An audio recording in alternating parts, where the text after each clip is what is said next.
یہ چیزیں ہم میں پائی جا رہی ہیں۔ یہ ساری چیزوں کی آپ نچوڑ نکالیں گے، آپ کو اینڈ جا کے ملے گا تکبر، کہ آپ میں مین چیز تکبر پائی جا رہی ہے۔ جبکہ حدیث میں آتا ہے تکبر کے بارے میں کہ جس شخص کے دل میں رائے کے برابر بھی تکبر ہوگا نا، وہ جنت میں داخل نہیں ہو پائے گا۔ اور تکبر ہے کیا؟ تکبر کیا چیز ہے؟ حدیث میں آتا ہے تکبر وہ ہے کہ آپ حق کو حق نہ کہو اور دوسرے کو حقیر جانو۔ ایک شخص نبی کریم صلی اللہ علیہ وسلم کے پاس حاضر ہوا، اس نے کہا رسول اللہ صلی اللہ علیہ وسلم میں خود کو خوبصورت سمجھتا ہوں، اور میں یہ بھی سمجھتا ہوں کہ کوئی میرے سے جوتے کے تسمے کے سے بھی میرے سے زیادہ نہ ہو جائے، کیا یہ میں تکبر کرتا ہوں؟ پھر اس کے جواب میں آپ صلی اللہ علیہ وسلم نے کہا کہ تکبر تو ہے کہ آپ حق کو حق نہ کہو اور دوسروں کو حقیر جانو۔ ہم اپنی اصل میں واپسی آئیں، ہم دیکھیں کہ ہم کہیں اس تکبر کا شکار تو نہیں ہو رہے۔ یہاں رک کے میں اگلی بات آپ سے کرتا ہوں۔ ہم لوگ دنیا پسند ہیں، ہمیں دنیا پسند ہے، ہم دنیا کو بہت پسند کرتے ہیں۔ خودکشیاں بھی پھر ہم کر رہے ہوتے ہیں، نشے کی حالت میں بھی ہم جا رہے ہوتے ہیں، ایک دوسرے کو قتل بھی ہم کر رہے ہوتے ہیں۔ یار دنیا تو آپ ہمیں پسند ہے، دنیا تو ہمیں پسند ہے، پھر ہم دنیا سے کیوں بھاگ رہے ہوتے ہیں؟ کیونکہ یہاں آپ اپنی اصل سے ہٹے ہوئے ہیں، ہر اس پستی میں گھسے ہوئے ہیں جہاں پر دنیا میں آپ خوش نہیں رہ سکتے۔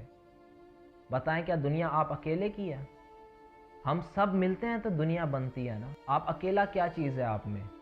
آپ سب ہیں تو یہ دنیا ہے۔ تو اس کا مطلب ہے کہ آپ ایک دوسرے کے لیے ہیں، آپ ایک دوسرے کے ساتھ رہنے کے لیے ہیں، آپ ایک دوسرے کے ساتھ اخلاق سے پیش آئیں گے تو یہ دنیا آپ کی خوش ہوگی۔ یہاں تو ہم اپنی آخرت بھی برباد کر رہے ہیں اور دنیا بھی برباد کر رہے ہیں۔ ہم تو دنیا کی خاطر آخرت کا سودا کر رہے ہیں، وہ بھی کہ بغیر کسی فائدے کے۔ یہاں میں آپ کو ایک مثال دیتا ہوں۔ دنیا کی آپ کوئی بھی ٹیکنالوجی لے کے آئیں اپنے گھر میں، الیکٹرانکس کی لے کے آئیں یا کسی بھی طرح کی کوئی بھی ٹیکنالوجی، آپ کو ایک گائیڈ بک اس کے ساتھ ملتی ہے کہ دیکھیں یہ گائیڈ بک ہے، اس کو اس طرح استعمال کرنا ہے۔ تو ہم جب دنیا میں آئے ہیں ہمیں بھی اسی طرح ایک گائیڈ بک دی گئی ہے، وہ گائیڈ بک قرآن شریف۔ کسی نے حضرت عائشہ سے پوچھا نبی کریم صلی اللہ علیہ وسلم کا اخلاق کیا ہے؟ حضرت عائشہ رضی اللہ تعالیٰ عنہ نے کہا سارا قرآن ہی نبی کریم صلی اللہ علیہ وسلم کا اخلاق ہے۔ تو کیا ثابت ہوا اس سے؟ کہ آپ قرآن کی جو آپ کی گائیڈ بک ہے وہ آپ کا اخلاق ہے، جو آپ کو قرآن سے ملے گا، آپ اس کو چھوڑ کے نہیں جا سکتے، ہم اس سے نہیں بھاگ سکتے دور، ہمیں اس کو ہی اپنانا پڑے گا۔ اب تو آپ لوگوں کے لیے آسانیاں ہو گئی ہے کہ آپ اپنے اخلاق کے بلند معیار پہ پہنچ سکتے ہیں، آپ اپنے حق کو حق پہچان سکتے ہیں۔ اب تو مختلف علماء کے آپ کے پاس ویڈیو کلپس ہیں، اب تو کتاب صرف کتاب کی حالت میں نہیں، آپ کو ایک ویڈیو کی سمجھانے کی حالت میں بھی آ گئی ہے، اس کی تفسیر بھی آپ کے ذہنوں میں گھسنے کی حالت میں بھی آ گئی ہے۔ آپ کو جس طرح کا آپ سوچتے ہیں اس طرح کے علماء کی آپ کے ذہن میں آپ کو قرآن کی تفاسیر آپ کو مل جائے گی۔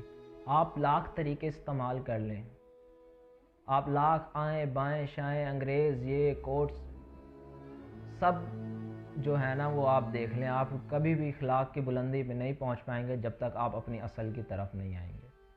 یہاں مجھے ایک خدشہ ہے، میں بہت اس پہ غور و فکر کر رہا ہوں، بہت اس کو دیکھ رہا ہوں کہ دیکھیں ہمارے جو والدین تھے وہ 90s کے دور میں ان کے پاس تو کوئی ایسا سورس بھی نہیں تھا، ان کو تو برائی جب ملتی تھی وہ بھی لوگوں سے پتہ لگتی تھی، تو وہ لوگ بتاتے تھے، وہ پوری برائی کیا پتہ ان کے پاس نہ پہنچتے، وہ اتنے بچے ہوئے۔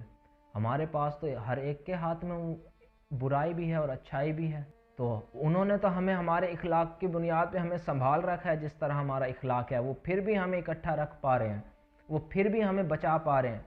لیکن یہ وقت گزر گیا، آج سے 20 سال 30 سال، تو ہم میں وہ دم خم کہاں کہ ہم آنے والی نسلوں کے سامنے ان کے اخلاق کو بلند کر پائیں گے۔ ہم تو اپنا جو ہمارے پاس اینڈرائڈ فون ہے، آئی فون ہے، ہم تو کسی کے سامنے اپنا کنٹینٹ دکھانے کے قابل بھی نہیں ہوتے۔ بتائیں آپ اپنا ٹک ٹاک کا اکاؤنٹ اٹھائیں اور اپنے بچوں کے سامنے وہ ٹک ٹاک کا اکاؤنٹ چلا کے دکھا دیں، ان کے سامنے جو آئے گا وہ آپ خود اندر سے گلٹی فیل کریں گے کہ یار یہ کیا میرے بچے دیکھ رہے ہیں۔ اسی طرح یوٹیوب کی ریسرچ دیکھ لیں. گیرلی کی تو میں بات ہی نہیں کر رہا نا, جو واٹس ایپ پہ گیرلی آتی ہیں ان کی تو میں بات ہی نہیں کر رہا. یہ تو میں ابھی ریسرچز بتا رہا ہوں آپ کی. بتائیں ہم اس طرح کے حالات میں کس طرح اپنی آنے والی نسل کے تربیت کر پائیں گے اخلاق کے حوالے سے. پھر یہ سوچیں کہ 20 سے 30 سال بعد کیا طوفان آنے والا ہے. یہ طوفان وہ طوفان ہوگا شاید جو پھر تھم نہ سکے گا. قیامت کے نزدیک نبی کریم صلی اللہ علیہ وسلم نے فرمایا ایسے لوگ پیدا ہوں گے جو دنیا کی خاطر اپنے اخلاق کو اور دین کو بیچیں گے.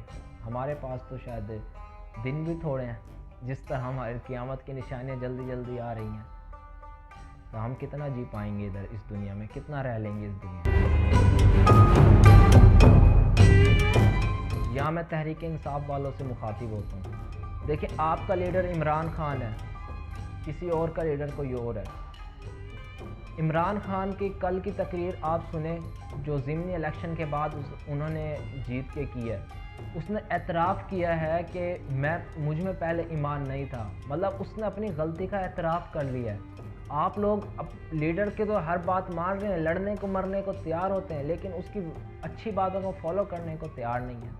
آپ بھی اپنی حقیقت کو مانیں کہ ہم میں یہ غلطی ہے. جب تک آپ اپنی غلطی کو غلط تسلیم نہیں کر لیں گے تب تک آپ کس طرح اپنی اصلاح کر پائیں گے. اگر آپ اپنے لیڈر کو فالو کر رہے ہیں تو اس کی اچھائی کو بھی فالو کریں نا, ہر برائی کو تو اس کی فالو نہ کریں. تو آج کا میرا ٹاپک یہی تھا کہ ہم اخلاق اور تعلیم کے حوالے سے میں آپ کو تھوڑا سا گائیڈ کر سکوں کہ اصل تعلیم ہے ہی اخلاق. چاہے آپ اعلیٰ تعلیم کی جتنی ڈگریاں لے لیں, چاہے آپ تعلیم یافتہ جتنے بڑے سے بڑے ہو جائیں, لیکن آپ تعلیم یافتہ تبھی کہلائیں گے جب آپ کا اخلاق اور کردار آپ کو تعلیم یافتہ بنائے گا. تو امید ہے کہ آپ کو میری بات پسند آئی ہو. کہ آپ کو میری بات پسند آئے تو آپ میرے چینل کو سبسکرائب, لائک اور کامنٹ میں ضرور اس کا ریویو دیا کریں تاکہ ہماری اور حوصلہ افزائی. شکریہ, اللہ حافظ.